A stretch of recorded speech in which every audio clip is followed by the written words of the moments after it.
নিতাই, হরে কৃষ্ণ।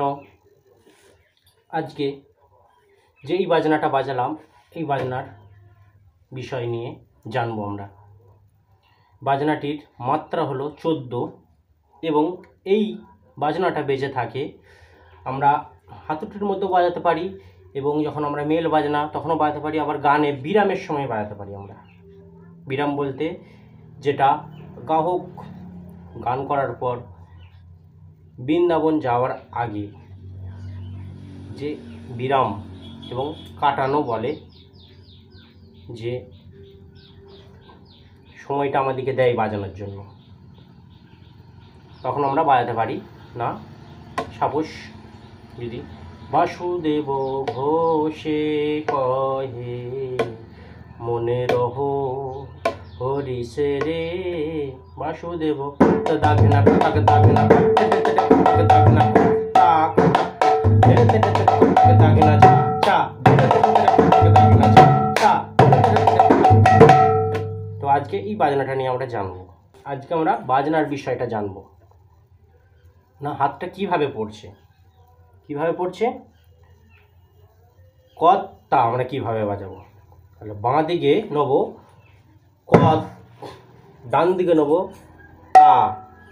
তাহলে এবার দা ঘেনা, জোড়া হাত দা চেপে দা বাঁ দিকে ছেড়ে ঘে, ডান দিকে ছেড়ে না। তাহলে কত্তা দা ঘে না। এবার কি হচ্ছে কতাক।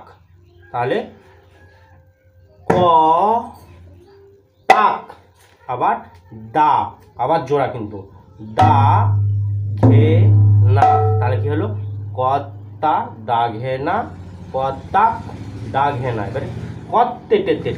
তাহলে এই কত ডান দিকে তে তে তে তে, কত্তে তে তে। এবার কতাক দা ঘে না।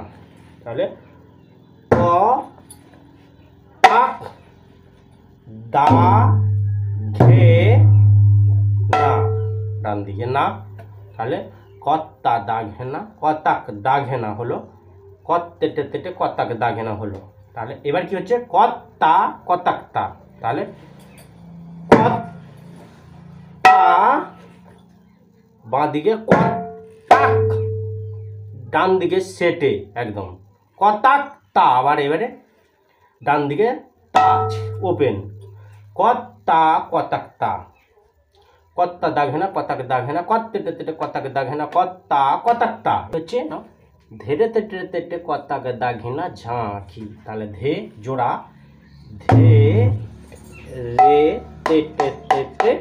এবারে ক তাক দা চেপে ঘে না, বাঁ দিকে ওপেন না, ডান দিকে ঝা একদম ছেড়ে।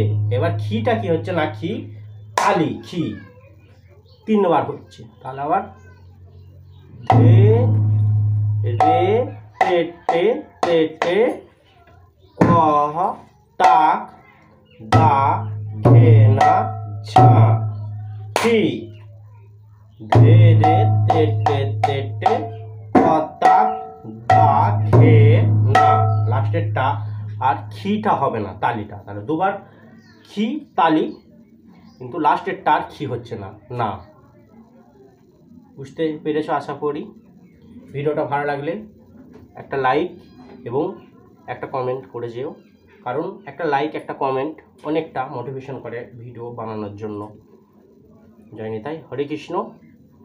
পরে ভিডিও আবার দেখা হবে।